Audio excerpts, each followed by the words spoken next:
Banana pancake வீட்டிலேயே எப்படி ஈஸியாக செய்யலான்னு பார்க்கலாம் வாங்க. ஒரு மிக்ஸி ஜார் எடுத்து வச்சுட்டு அதில் 1 கப் மைதா மாவு, 1/2 கப் சர்க்கரை,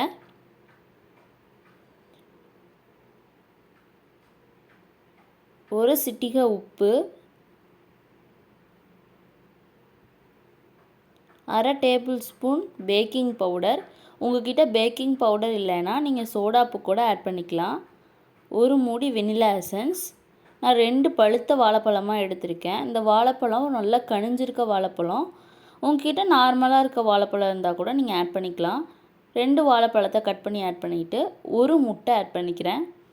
இதில் 1 கப் பால் சேர்த்திக்கோங்க.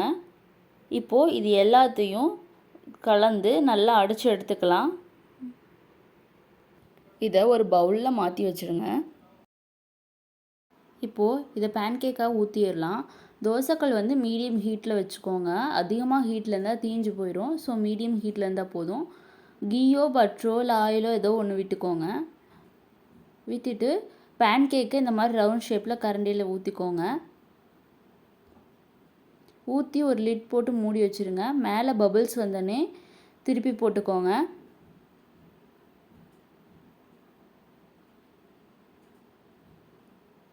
இப்போ ஃப்ளஃபியான பேன்கேக் ரெடி ஆயிடுச்சு. இந்த பேன்கேக் மேலே ஹனியோ இல்லை கேரமல் சிரப்போ வச்சு சாப்பிடுங்க. ரொம்ப டேஸ்ட்டாக இருக்கும். நீங்களும் செஞ்சு பார்த்துட்டு எப்படி இருக்குன்னு கமெண்ட் பண்ணுங்கள்.